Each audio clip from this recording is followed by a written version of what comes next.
namaku Sari. Usia 29 tahun saat itu, dan aku ibu dari 2 anak laki-laki yang masih kecil. Yang sulung, Arfan, baru duduk di kelas 3 SD. Sedangkan adiknya, Dimas, baru mulai TK. Suamiku, Andri, hanya buruh bangunan serabutan. Kadang kerja, kadang tidak. Gajinya tak tentu, kadang dibayar, kadang cuma janji. Kami tinggal di sebuah rumah bambu reot peninggalan orang tuanya. Atap bocor, lantai tanah, dan hanya satu kasur lusuh yang jadi tempat tidur kami berempat. Kalau hujan turun, aku akan tergopoh-gopoh memindahkan anak-anak ke sudut yang lebih kering, sambil menampung tetesan air dengan ember dan baskom bekas. Setiap hari, kami makan seadanya.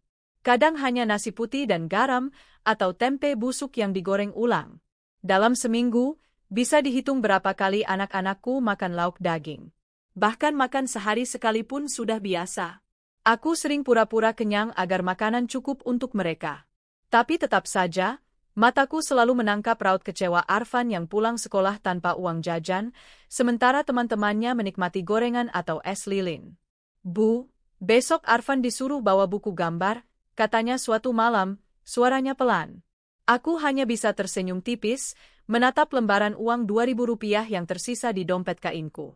Ganti aja pakai kertas bekas, ya, Nak. Nanti ibu bikinkan dari kalender lama, kataku. Ia hanya mengangguk pelan. Tak pernah protes, meski matanya merunduk kecewa. Malam itu aku menangis diam-diam saat anak-anak tidur. Bantal lusuhku basah oleh air mata. Aku bukan ibu yang manja atau suka mengeluh, tapi melihat anak-anak tumbuh dalam kemiskinan dan kekurangan membuat dadaku terasa sesak. Apa aku nggak cukup berjuang, Tuhan? Tanyaku dalam hati. Aku sempat mencoba berjualan gorengan, kue keliling, hingga menjadi buruh cuci. Tapi penghasilannya tak pernah cukup. Selalu saja habis untuk bayar utang warung, beli beras, dan keperluan mendesak. Aku pernah bekerja sebagai art di kota, tapi hanya bertahan sebulan karena majikanku kasar dan suamiku tak rela aku jauh dari anak-anak. Namun, malam itu aku berpikir ulang.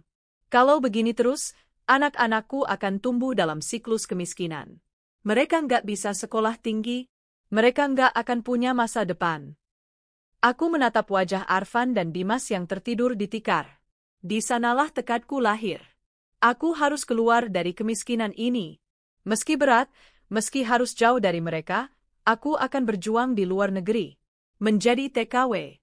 Esoknya aku bicarakan niatku pada suamiku. Andri terdiam lama, menatapku seolah tak percaya. Kamu yakin, Sari? Tinggalin anak-anak? Kamu kuat?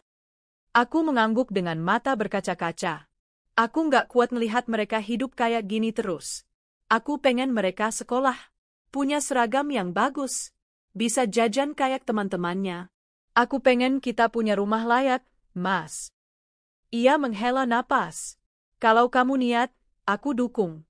Tapi jangan lupakan anak-anak. Tentu saja tidak. Justru karena mereka, aku mengambil keputusan ini. Prosesnya tak mudah. Aku harus pinjam uang untuk bayar agen penyalur. Aku juga harus belajar bahasa dan keterampilan rumah tangga selama 2 bulan di penampungan. Di sana, aku melihat banyak wanita senasib. Mereka semua punya cerita, punya luka dan harapan. Kami saling menguatkan. 2 bulan kemudian, aku akhirnya diberangkatkan ke Malaysia. Saat itu aku memeluk erat kedua anakku yang menangis memanggil namaku. Hati ini seperti diremas, seperti dipotong-potong. Ibu janji nggak akan lama, Nak. Ibu janji pulang bawa banyak uang. Ibu janji bangunin rumah buat kalian. Sekolah yang tinggi ya, Nak. Jangan nakal. Tangis Arfan makin keras, dan Dimas menggenggam erat bajuku, tak mau melepas. Tapi aku harus pergi. Aku hanya bisa melambai sambil menahan tangis. Di Malaysia, aku bekerja sebagai art di rumah seorang pengusaha. Awalnya terasa seperti mimpi buruk. Majikanku sangat perfeksionis. Semua harus bersih, teratur, tak boleh ada noda sedikit pun. Aku tak boleh makan sebelum semua pekerjaan selesai. Aku tak punya hari libur. Tapi aku tahan. Setiap malam, aku menangis sambil melihat foto anak-anakku. Aku relakan tubuh ini lelah, tangan lecet karena deterjen, kaki bengkak karena berdiri seharian, asal mereka bisa hidup lebih baik. Bulan pertama, aku kirim gaji penuh. Kupinta agar Andri belikan seragam baru untuk Arfan dan Dimas, belikan buku gambar, sepatu, dan jika cukup, beli semen untuk bangun rumah baru. Tiap bulan aku telpon Andri. Kadang-kadang terdengar suara anak-anakku di latar. Tapi makin lama, ia makin jarang mengangkat. Ia bilang sibuk cari kerja. Aku maklum. Tapi tetap saja, rasa rindu dan curiga muncul perlahan. Namun, aku tak ingin berpikir macam-macam. Aku percaya pada suamiku. Aku percaya ia menjaga anak-anak dan menggunakan uangku dengan bijak. 5 tahun berlalu. Aku bertahan. Majikanku sudah mulai mempercayai aku. Bahkan, mereka menambah gajiku dan memberiku kamar sendiri. Aku menabung. Cukup untuk membangun rumah sederhana dan membeli motor bekas. Aku bahkan sempat kirim uang lebih agar suamiku bisa buka warung kelontong. Dan akhirnya, setelah 5 tahun yang melelahkan, aku memutuskan pulang. Aku tak bilang siapa-siapa. Aku ingin beri kejutan. Aku ingin tiba-tiba muncul di depan anak-anakku, memeluk mereka erat dan berkata, "Ibu pulang, Nak. Ibu pulang buat kalian." Dalam koperku, aku bawa pakaian baru untuk Arfan dan Dimas, mainan, buku-buku, serta oleh-oleh khas Malaysia. Aku juga bawa emas kecil, hasil menabung bertahun-tahun. Aku ingin mereka bangga padaku. Dalam pikiranku, aku membayangkan rumah kami yang sudah bagus, anak-anak yang rapi dan ceria, mungkin sedang belajar atau bermain di halaman. Aku membayangkan mereka melonjak senang melihat kepulanganku. Aku bahkan berharap mereka akan memelukku sambil menangis haru. Aku turun dari bus sore itu. Koper besar kuangkat sendiri. Langkahku cepat, penuh harapan. Tapi yang menanti di ujung jalan, bukan senyum. Bukan tawa. Bukan pelukan anak-anak. Yang menanti adalah kenyataan pahit yang akan merobek hatiku. Langkahku bergetar saat menapaki jalanan kampung. Ada perasaan hangat dan gugup bersatu dalam dada. Aku berjalan melewati warung-warung kecil, menyapa beberapa wajah yang tampak asing, karena sudah 5 tahun aku meninggalkan kampung ini. Mataku menyapu kiri kanan mencari rumah kami.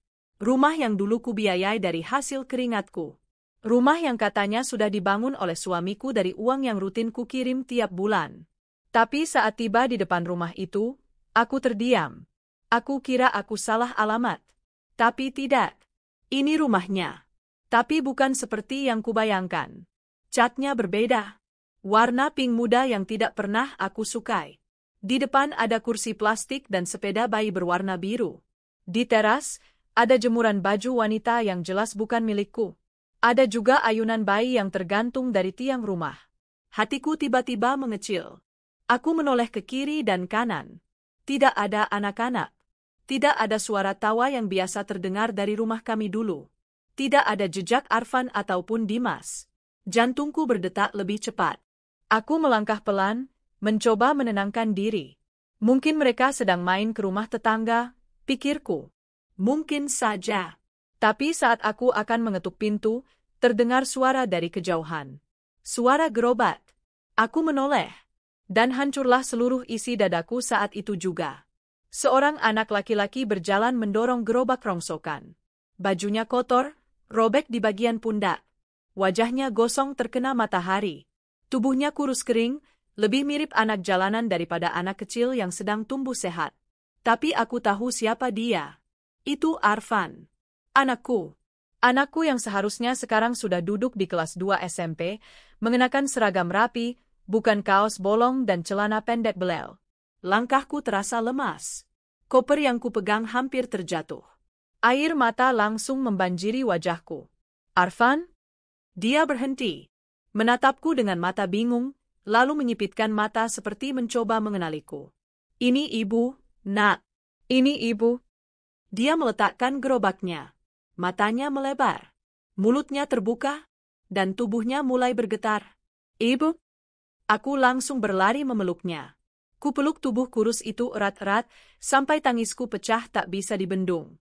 Ibu pulang, Nak. Ibu pulang? Maafkan ibu. Maaf karena ibu lama sekali. Arfan ikut menangis. Tubuhnya menggigil. Ibu? Ibu beneran pulang? Aku pikir ibu udah nggak sayang. Ya Allah, tidak, Nak. Ibu sayang. Ibu sayang kalian lebih dari apapun. Kami menangis bersama di pinggir jalan, di depan rumah yang seharusnya menjadi tempat kami berkumpul. Tapi kini bukan lagi milik kami. Aku mengusap wajah Arfan yang penuh debu. Mana adikmu, Dimas? Kenapa kamu seperti ini? Kenapa kamu memulung? Ia menunduk. Suaranya pelan. Dimas sakit, Bu. Dia tinggal sama nenek. Bapak udah nikah lagi. Dunia seperti berputar. Aku terduduk di tanah. Nafasku tercekat. Apa? Nikah lagi? Di rumah ini? Arfan hanya menatapku dengan mata sembab. Aku bangkit dengan marah membakar dada. Kubawa Arfan berjalan cepat menuju rumah neneknya. Rumah ibu mertuaku ternyata jauh lebih buruk dari rumah kami dulu. Dindingnya anyaman bambu tua yang sudah berlubang-lubang. Di dalamnya gelap, hanya ada satu lampu temaram. Di atas tikar usang, kulihat Dimas sedang berbaring. Tubuhnya kurus, wajahnya pucat, napasnya tersengal pelan. Aku berlari dan langsung memeluknya. Dimas, ibu datang, Nak, ibu datang. Dimas membuka mata dengan lemah. Senyumnya tipis, sangat tipis.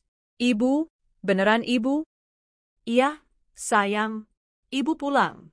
Ibu nggak kemana-mana lagi. Maafin ibu ya. Maafin ibu. Nenek mereka yang juga ibunya Andri, terkejut melihatku. Ia mengucap salam dan menatapku penuh rasa bersalah. Sari, kamu udah pulang? Ibu tahu semua ini? Kenapa nggak kasih tahu aku? Kenapa anak-anakku dibiarkan hidup begini? Ia menangis. Ibu nggak bisa berbuat banyak, Nak. Andri nggak mau dengar. Uang yang kamu kirim, entah kemana dipakainya. Waktu kamu telpon, dia kadang pinjam anak tetangga buat ngaku itu Arfan, biar kamu percaya. Dia bohong terus. Tubuhku bergetar karena marah. Tapi aku mencoba menenangkan diri demi Dimas. Kuusap kepala anakku. Kupeluk dia seakan ingin menebus 5 tahun yang terbuang. Setelah memastikan Dimas dalam keadaan cukup aman, aku kembali ke rumah yang pernah kubangun. Rumah yang harusnya jadi tempat pulangku. Tapi kini dihuni oleh pengkhianat dan pelakor. Aku tak mengetuk pintu. Aku mendorongnya langsung hingga terbuka lebar. Suamiku, Andri, muncul dari dalam dengan wajah kaget setengah mati. Sari? Apa? Kamu udah pulang? Ya. Dan lihat, siapa aku dapati tinggal di rumah yang aku bangun. Dari belakangnya, muncul seorang wanita muda. Wajahnya cantik, masih segar. Ia menggendong bayi. Aku menatapnya dari ujung kepala hingga kaki. Siapa dia? Andri. Suamiku gelagapan. Ini Winda. Dan anak itu? Andri menunduk. Anakku, juga. Aku tertawa getir. Air mataku jatuh tanpa bisa kucegah. Tangan ini gemetar menahan emosi. 5 tahun aku kerja di negeri orang. Kamu bilang uangnya buat anak-anak, buat rumah. Tapi kamu malah nikah lagi. Anakmu sendiri kamu buang. Arfan jadi pemulung. Dimas sakit. Kamu tahu itu? Andri terdiam. Winda malah menyeringai tipis. Lagi pula, Mbak, kan kamu kerja di luar negeri. Masa iya suami ditinggal 5 tahun gak boleh bahagia? Plak, tanganku mendarat di pipinya. Keras. Bahagia dari hasil jerih payah orang lain? Dari uang yang harusnya buat anak-anakku? Kamu perempuan gak tahu malu. Winda menangis sambil memegangi pipinya. Tapi aku tak peduli. Andri, mulai hari ini, kamu keluar dari rumah ini. Rumah ini bukan milikmu. Rumah ini dibangun dari uangku. Keringatku. Kamu dan pelakor itu silakan hidup di mana saja, asal jangan di sini. Tapi, Sari, anakku. Anakmu? Aku menunjuk keluar. Anak-anakmu yang sesungguhnya kamu buang. Kamu tega biarkan mereka hidup miskin, kelaparan, sementara kamu enak-enakan di sini dengan perempuan baru. Aku mengambil ponsel dan menyalakan kamera. Aku laporkan kamu atas penelantaran anak. Aku punya bukti. Anakmu jadi pemulung, suamiku. Kau akan dihukum. Dan kamu, Winda, bersiap-siaplah dihina satu kampung. Andri langsung panik. Jangan, Sari, tolong, maafin aku hilaf. Sudah terlambat. Semua sudah hancur karena pilihanmu sendiri. Malam itu, aku kembali ke rumah ibu mertua sambil membawa anak-anakku. Aku tak peduli pada tangis Andri atau teriakan Winda. Aku hanya tahu satu hal, mulai hari itu, aku akan bangun segalanya dari awal. Bersama dua anakku. Tanpa suami yang mengkhianati. Tanpa pelakor yang menjijikkan. Tanpa pengkhianatan lagi. Karena aku, Sari, tak akan membiarkan orang-orang yang kusayangi menderita lagi. Aku tidak bisa tidur malam itu. Dimas tidur di pangkuanku dengan nafas terengah-engah, tubuhnya panas. Arfan tidur di tikar sebelah kami, masih mengenakan baju kumalnya, karena ia tak punya baju ganti lagi. Di sekeliling kami, ruangan bambu kecil yang dipenuhi bau apek dan dinding yang bolong. Tempat ini lebih cocok disebut gubuk daripada rumah. Di tengah malam sunyi itu, aku menangis. Bukan tangis lemah, tapi tangis kecewa, lelah, dan marah. Aku memejamkan mata, mengingat semua lelah yang pernah kurasakan 5 tahun terakhir. Malam-malam tanpa tidur karena harus menyetrika puluhan pakaian. Tangan luka karena sabun cuci. Mulut yang bisu karena harus menerima bentakan majikan, dan tubuh yang lelah karena berdiri lebih dari 10 jam sehari. Semua itu kulakukan demi anak-anakku. Tapi yang kudapati saat pulang justru pengkhianatan dari orang yang seharusnya kujadikan sandaran. Andri, suami yang pernah bersumpah setia di hadapan penghulu dan keluarga. Suami yang memintaku bekerja agar bisa mengangkat derajat keluarga. Suami yang kucintai, yang ternyata tak lebih dari seorang pengecut dan pengkhianat. Pagi harinya, aku bangun lebih dulu. Aku cuci wajah, meminjam air dari bak kecil di kamar mandi belakang. Kupandangi wajahku di cermin kusam. Rambutku sudah mulai bercabang, kulit wajahku agak kusam karena 5 tahun tak pernah ke salon. Tapi sorot mataku, tajam, penuh amarah. Aku bersumpah pada diri sendiri, aku akan membalas semua ini. Tapi bukan dengan emosi. Aku akan balas dengan tindakan. Dengan bukti. Dengan hukum. Dan dengan kehormatan. Setelah menyuapi Dimas yang hanya mau makan 3 sendok bubur, aku titipkan dia sebentar pada ibu mertua. Aku lalu mengajak Arfan naik ojek ke kelurahan dan kemudian ke kantor polisi. Di kantor polisi, aku melaporkan penelantaran anak oleh suamiku. Aku menunjukkan foto Dimas yang sakit, serta Arfan yang menjadi pemulung. Aku tunjukkan juga rekaman suaraku saat marah-marah kepada Andri, dan foto rumah yang dihuni oleh Andri dan wanita yang bukan istrinya secara hukum. Polisi menyimak dengan serius. Salah seorang petugas wanita tampak sangat geram setelah melihat kondisi anakku. Kami akan segera panggil pihak terkait. Ini sudah termasuk penelantaran dan penggelapan dana keluarga. Apalagi anak ibu terlihat sangat tidak layak tinggal, kata petugas itu sambil mengetik laporan. Hatiku sedikit lega. Setidaknya, hukum mulai berpihak padaku. Beberapa hari kemudian, Andri dipanggil ke kantor polisi. Ia datang dengan wajah muram, mengenakan jaket lusuh dan topi. Ia seperti orang ketakutan, seperti tikus yang terpojok. Apa kamu tahu kesalahanmu, saudara Andri? Tanya salah satu penyidik. Andri mengangguk lemah. Saya menyesal, Pak. Saya hilaf. Menelantarkan anak, menggunakan uang kiriman istri untuk menikah lagi tanpa izin, dan mengambil alih rumah yang dibangun istri dari hasil kerja keras. Kamu pikir itu bukan pidana? Andri hanya bisa menunduk. Petugas kemudian menjelaskan hak-hakku sebagai istri yang sah, bahwa rumah yang dibangun dari uangku adalah milikku sepenuhnya. Bahkan secara hukum, Andri bisa dikenakan pasal berlapis. Dan aku hanya duduk diam. Mataku tajam menatapnya. Tak ada lagi air mata. Yang ada hanya tekad. Dia akan menerima balasannya. Keesokan harinya, aku kembali ke rumah itu. Kali ini aku membawa surat resmi dari kelurahan dan surat pendamping dari polisi. Di depan rumah, Winda terlihat sedang menjemur pakaian. Aku menghampirinya dengan senyum dingin. Selamat pagi, Mbak Winda. Dia menatapku sinis. Mau apa lagi? Masih belum puas, ya, bikin kami malu. Aku tertawa kecil. Oh, Belum. Hari ini aku mau resmi mengambil kembali rumahku. Jadi silakan kemas barang-barangmu, bawa suamimu, dan keluar dari sini. Kamu pikir rumah ini cuma milikmu? Kami juga tinggal di sini 5 tahun, tahu. Aku langsung menyodorkan surat dari kelurahan dan kepolisian. Tapi rumah ini dibangun dari hasil kerja TKW, bukan dari hasil pelakor. Dan suamiku belum resmi cerai dengan aku.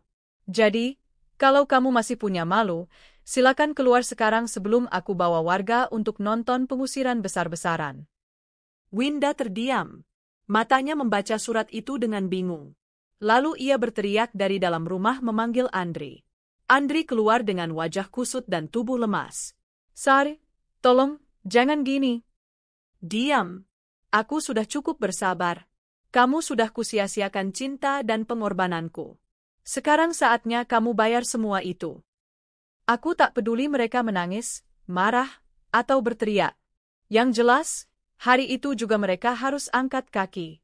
Warga mulai berdatangan, melihat keributan di depan rumah. Beberapa bisik-bisik, ada yang merekam dengan ponsel. Aku tidak melarang. Biar semua tahu, siapa yang selama ini bersusah payah dan siapa yang cuma numpang enak. Setelah Andri dan Winda pergi dengan barang-barangnya, aku masuk ke rumah itu. Rumah yang dulu aku bayangkan akan menjadi tempat hangat bersama keluarga. Kini, aku berdiri di tengah ruangan, melihat sekeliling. Banyak yang berubah. Lukisan murah tergantung di dinding, beberapa furnitur baru tampak mencolok. Tapi hatiku tetap kosong. Ini bukan rumah impian, gumamku pelan. Tapi aku akan membersihkan semuanya. Aku akan bangun kembali untuk anak-anakku. Seminggu setelah pengusiran itu, aku menyewa tukang untuk mengecat ulang rumah. Warna pink diganti dengan hijau toska. Tirai-tirai berganti. Semua perlengkapan yang dulu dibeli dari uangku tetap kuambil alih. Beberapa barang milik Winda dan Andri aku sisihkan di depan dan tak pernah mereka ambil. Aku lalu membawa Dimas dan Arfan pindah ke rumah itu. Dimas kutangani dengan serius. Aku bawa dia ke dokter anak. Ternyata ia kurang gizi parah dan ada radang di paru-parunya. Aku menangis saat mendengar diagnosa itu. Tapi dokter berkata, jika ditangani serius dan diberi nutrisi baik, Dimas bisa pulih. Dan aku bertekad akan menyembuhkannya. Waktu berjalan. Andri kabarnya tinggal di rumah kontrakan sempit bersama Winda. Ia kehilangan pekerjaan karena kabar penelantaran anaknya tersebar luas di media sosial. Beberapa warga yang simpati padaku ikut menyebarkan ceritaku sebagai contoh bahwa TKW pun punya hak dan martabat. Winda? Ia dihina warga sebagai perempuan tak tahu malu. Banyak yang mengejeknya di pasar, menyebutnya pelakor gagal. Tak sedikit yang meludah setiap ia lewat. Sementara itu, aku mulai menata hidup. Aku membuka warung sembako kecil dari sisa tabunganku. Aku tak segan turun sendiri untuk menjaga, melayani pelanggan, bahkan mengantar pesanan. Beberapa orang datang membeli sambil bilang, "Semangat ya, Bu Sari. Kami bangga sama Ibu." Kata-kata itu menguatkanku. Dimas mulai membaik. Berat badannya naik, dan ia mulai bisa tersenyum. Arfan sudah berhenti memulung dan kembali bersekolah. Ia bahkan semangat membantu menjaga warung sepulang sekolah. Hidup kami memang belum sempurna. Tapi aku, Sari, telah berdiri kembali. Dan kali ini, aku tidak akan jatuh karena siapapun. Sudah 2 minggu berlalu sejak aku mengambil kembali rumahku dari tangan Andri dan perempuan itu. Suasana rumah mulai terasa hidup. Cat baru, tirai bersih, suara Arfan yang membaca keras-keras buku pelajaran, dan tawa Dimas yang mulai pulih dari sakitnya, semuanya menjadi obat bagiku. Namun, luka dalam hatiku masih terbuka.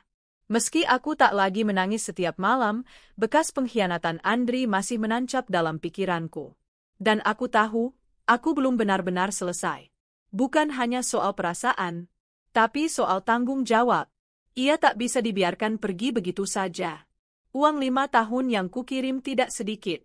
Gaji pertamaku saja aku habiskan untuk membayar utang kami, lalu bulan-bulan berikutnya kukirimkan untuk membangun rumah, menyekolahkan anak-anak, dan untuk biaya hidup mereka.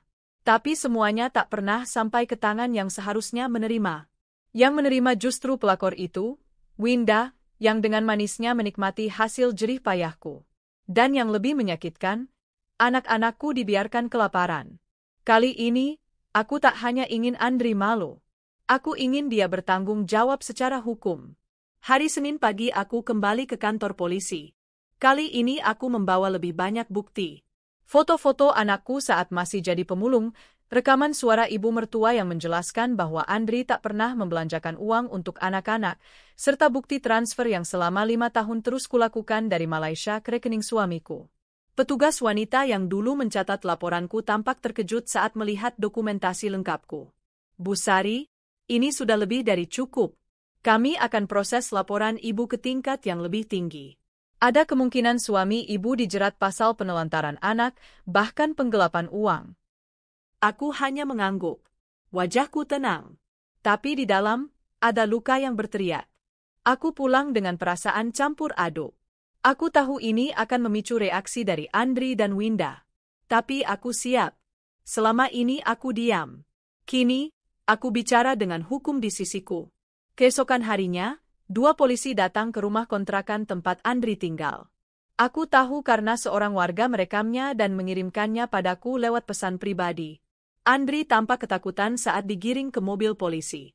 Winda berdiri dengan wajah pucat, sambil menggendong anaknya yang menangis keras. Beberapa warga bertepuk tangan pelan, bukan karena kejam, tapi karena semua tahu siapa yang sebenarnya jadi korban dalam kisah ini. Dan sore harinya, rumahku mulai ramai. Wartawan lokal datang. Rupanya kisahku mulai menyebar dari media sosial dan forum-forum TKW. Aku sempat ragu memberi komentar, tapi saat kupikir lagi, mungkin ini saatnya suara para TKW seperti aku didengar. Aku ceritakan semuanya. Dengan tenang, tanpa drama. Tapi jujur, dari lubuk hati terdalam. Kami, para TKW, meninggalkan anak dan keluarga demi masa depan. Tapi banyak dari kami yang justru dikhianati oleh pasangan. Kami kerja siang malam, makan kadang seadanya, demi kirim uang. Tapi di sini, uangnya disalahgunakan. Anak kami menderita. Seperti anak-anak saya. Video itu viral. Banyak komentar simpati membanjiri. Tak sedikit pula yang mengutuk Andri dan Winda. Dan aku tahu, langkahku tidak sia-sia. Malam harinya, Winda datang ke rumah. Ia mengetuk pintu dengan wajah lusuh, tanpa riasan, dan mata sembab. Aku buka pintu perlahan. Ada apa, Mbak Winda? Tanyaku dingin.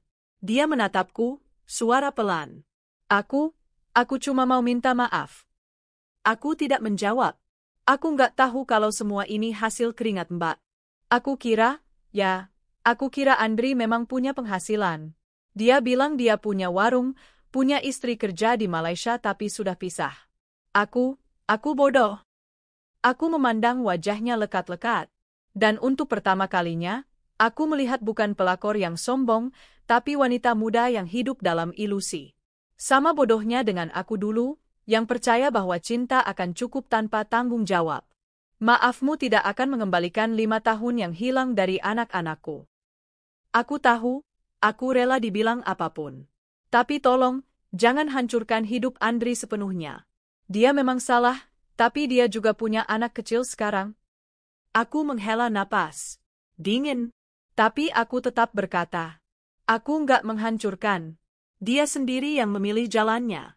Aku cuma membuatnya bertanggung jawab. Winda terdiam. Ia akhirnya melangkah mundur, menunduk, dan pergi tanpa berkata lagi. Dan aku menutup pintu. Tapi tak menutup mataku dari kenyataan. Kadang wanita menyakiti wanita. Tapi kadang pula, wanita bisa memilih untuk berdiri lebih kuat dari rasa sakit itu. Beberapa minggu kemudian, proses hukum terus berjalan. Andri ditahan sementara untuk pemeriksaan lanjutan. Ia bisa saja dijatuhi hukuman ringan jika menunjukkan itikat baik dan bersedia mengganti kerugian, termasuk memberi nafkah kepada anak-anak kami secara rutin. Tapi aku tidak mengandalkan itu. Aku sudah belajar satu hal penting, jangan pernah menggantungkan masa depan pada manusia yang tak bisa dipegang kata-katanya. Aku mulai belajar bisnis kecil-kecilan. Aku ikut pelatihan UMKM di balai desa. Aku buka warung sembako lebih rapi, bahkan mulai merintis jualan makanan ringan buatan sendiri. Arfan rajin bantu sepulang sekolah. Dimas mulai bisa bermain lagi, Tubuhnya lebih sehat dan pipinya mulai berisi. Kadang, saat malam, aku menatap dua anakku yang tertidur di kamar mereka yang nyaman, dan aku menangis lagi.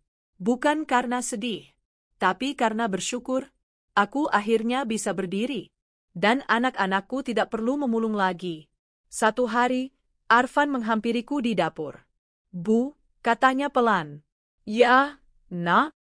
Kalau aku sudah besar nanti, aku mau kerja keras kayak ibu. Aku nggak mau jadi kayak bapak." Aku terdiam.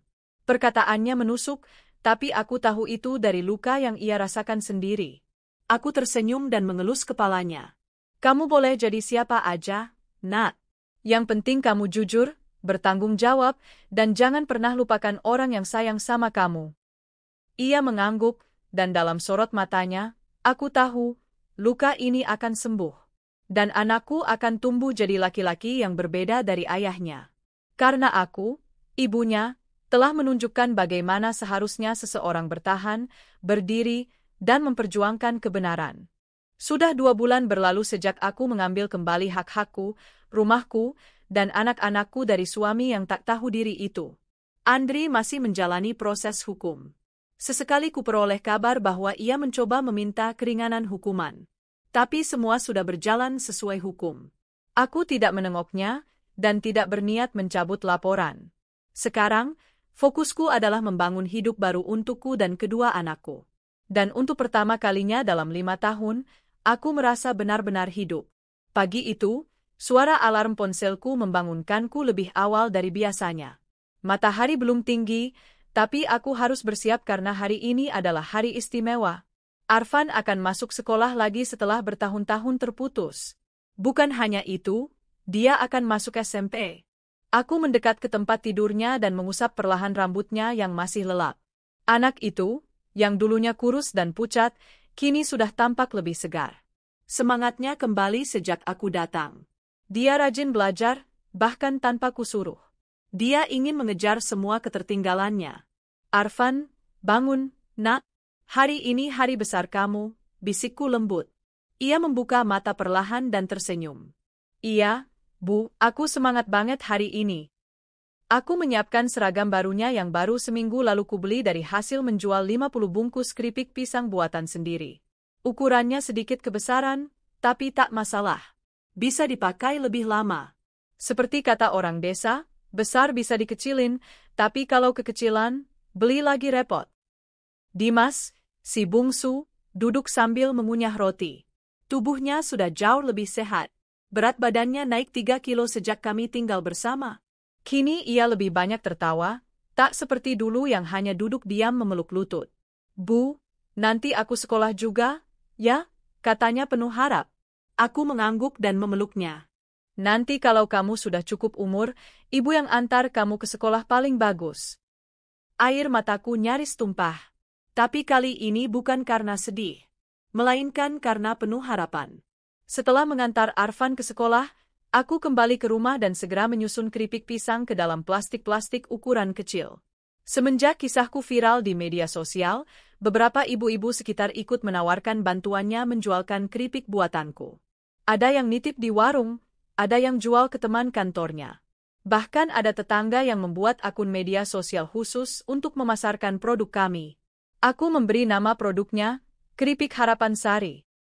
Nama itu bukan hanya karena namaku Sari, tapi karena harapan besar yang kupunya untuk hidup baru kami. Setiap malam aku dan Dimas akan duduk bersama merapikan label, menggunting plastik, dan menata di kotak-kotak kardus bekas yang aku cat ulang agar terlihat rapi. "Kita jualan bareng ya, Dimas?" ujarku sambil menempel label. Dimas mengangguk ceria. "Iya, Bu. Dimas mau bantu ibu terus." Aku tersenyum. Tak perlu banyak uang untuk merasa bahagia.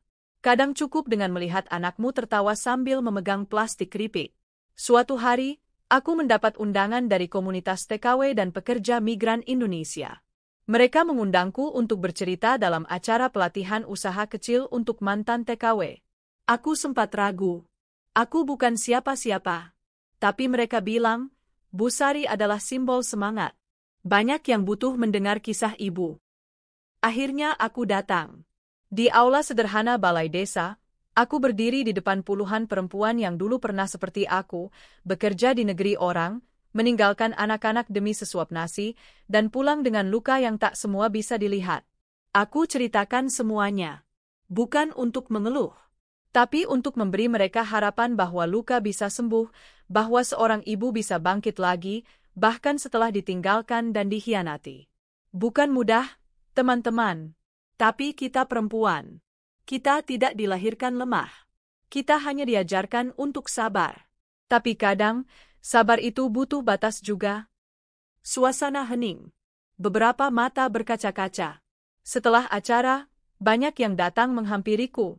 Ada yang memelukku, ada yang bilang ingin belajar membuat keripik seperti aku, bahkan ada yang mengajakku kerja sama membuka usaha kecil.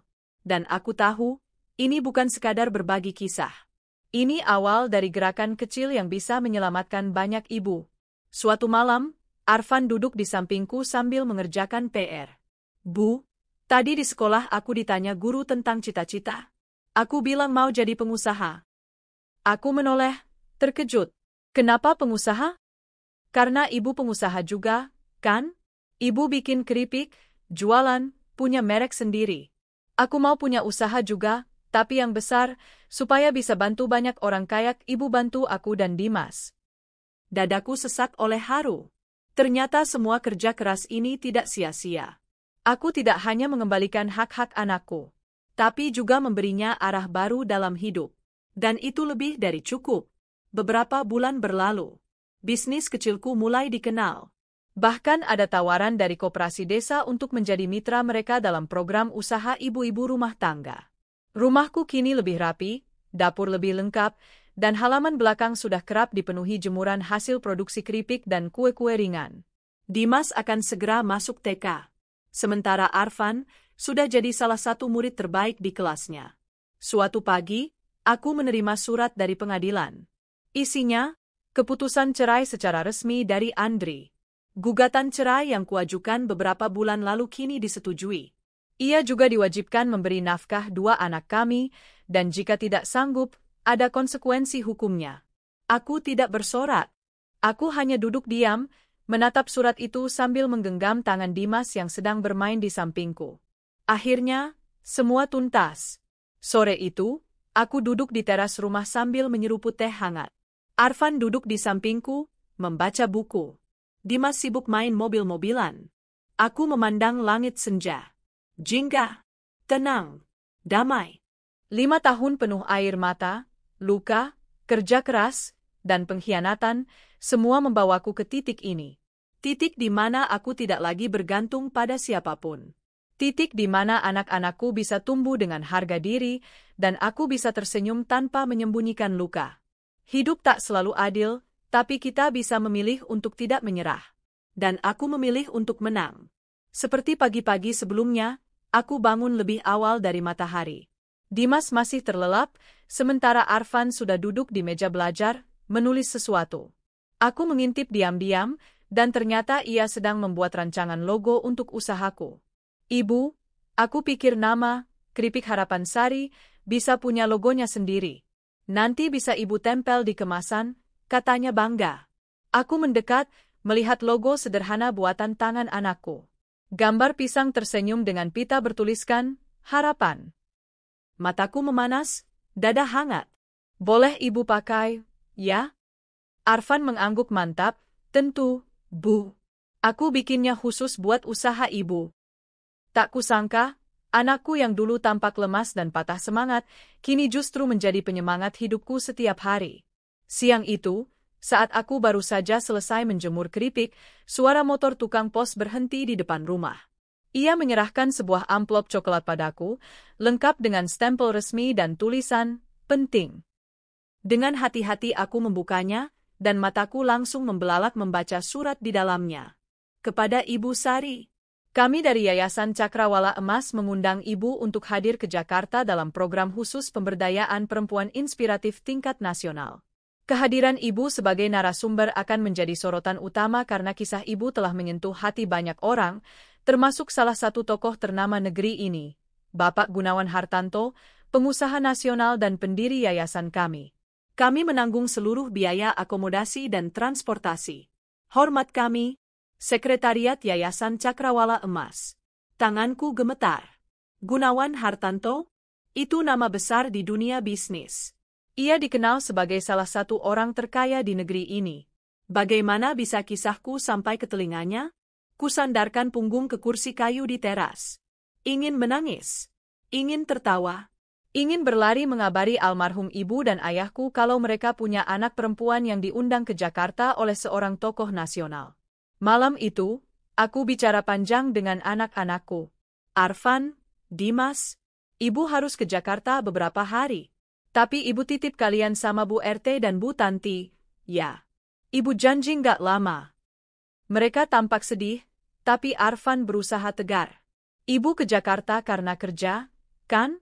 Karena usaha kita? Aku dukung, Bu. Dimas memelukku erat, seolah tak ingin kulepaskan.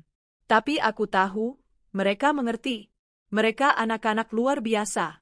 3 hari kemudian, aku berada di dalam pesawat untuk pertama kalinya dalam hidup. Dadaku sesak, bukan karena takut, tapi karena tak percaya. Dulu, aku berangkat ke negeri orang untuk menjadi pembantu rumah tangga dengan pesawat penuh kecemasan. Tapi kini, aku terbang ke ibu kota sebagai tamu kehormatan. Setibanya di Jakarta, aku dijemput mobil yayasan. Diberikan kamar hotel bintang 4, bahkan disiapkan baju khusus untuk acara esok hari. Semua terasa mimpi. Acara itu diselenggarakan di sebuah ballroom mewah di kawasan Sudirman. Aku berdiri di balik panggung dengan jantung berdegup kencang.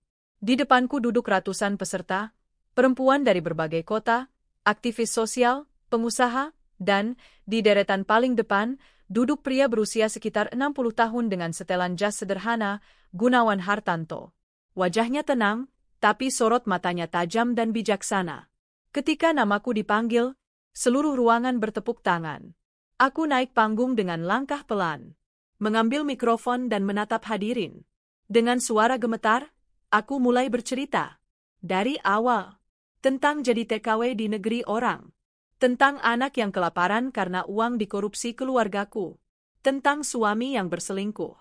Tentang usahaku bangkit. Tentang keripik pisang. Tentang cinta seorang ibu. Tak ada yang bersuara selama aku berbicara. Ketika selesai, ruangan hening sejenak, lalu tepuk tangan membahana. Aku menunduk haru. Setelah turun dari panggung, seorang panitia mendekatiku. Ibu, Bapak Gunawan ingin bertemu langsung. Beliau sangat tersentuh dengan kisah ibu. Aku mengangguk pelan. Masih tak percaya. Kami bertemu di ruang kecil di belakang panggung. Bapak Gunawan menyambutku dengan senyum hangat. Ibu Sari, terima kasih telah datang. Saya yang seharusnya berterima kasih, Pak, saya bukan siapa-siapa. Beliau tersenyum, lalu berkata dengan tenang, saya lahir dari ibu penjual nasi uduk. Saya tahu perjuangan ibu-ibu yang tidak menyerah. Dan kisah ibu mengingatkan saya pada ibu saya sendiri. Aku tak bisa menahan air mata. Kalau boleh, lanjutnya, saya ingin membantu ibu. Saya ingin menjadikan usaha ibu sebagai mitra resmi dalam program pemberdayaan UMKM kami. Kami akan bantu dengan pelatihan, modal, dan distribusi nasional. Lidahku keluh. Beliau melanjutkan, kami juga ingin anak-anak ibu bisa sekolah setinggi-tingginya. Kami punya program beasiswa. Arfan dan Dimas bisa jadi peserta pertama. Aku menutup wajah dengan tangan. Aku tidak bisa berkata-kata. Ini terlalu indah untuk dipercaya. Beberapa hari kemudian, aku pulang ke kampung dengan sambutan hangat dari warga. Banyak yang menyambut di depan rumah, membawa bunga, makanan, dan air mata bahagia. Arfan dan Dimas berlari memelukku. Mereka tampak lebih besar dari terakhir aku lihat, atau mungkin hatiku saja yang sedang membuncah. Ibu hebat, kata Arfan sambil tersenyum lebar. Ibu bintang sekarang, seru Dimas, tertawa. Aku tertawa bersama mereka, memeluk mereka erat-erat. Ibu bukan bintang, nak. Ibu cuma ibu. Tapi kalau kalian bahagia, ibu merasa jadi bintang. Sejak hari itu, hidup kami berubah. Produksi keripik pisangku meningkat drastis. Kami punya dapur produksi baru yang dibantu oleh yayasan. Aku merekrut ibu-ibu sekitar yang dulunya pengangguran. Arfan mulai rutin ikut pelatihan anak muda di bidang kewirausahaan. Dimas masuk TK favorit di kota. Dan aku tidak lagi hanya seorang mantan TKW yang penuh luka. Aku adalah Ibu Sari, pengusaha keripik, pendidik, pembicara, dan ibu dari 2 anak laki-laki yang luar biasa. Aku sadar, dulu aku pernah hampir menyerah. Tapi hari ini, aku bersyukur aku tidak pernah benar-benar menyerah. Karena ternyata, Tuhan punya rencana yang lebih besar dari yang bisa kubayangkan. 3 bulan telah berlalu sejak aku pulang dari Jakarta. Tapi efek dari keberangkatan itu masih terus terasa dalam kehidupan kami. Rumah kami yang dulu reot dan lapuk kini sudah direnovasi total oleh tim yayasan yang bekerja sama dengan arsitek kampus ternama. Tak mewah, tapi rapi dan layak huni. Ada kamar sendiri untuk Arfan dan Dimas. Bahkan dapur kami kini bersih, terang, dan lengkap dengan alat produksi sederhana untuk keripik pisang Harapan Sari. Namun perubahan terbesar bukanlah di rumah, melainkan di dalam hati kami. Pagi itu, aku menatap halaman rumah dengan senyum.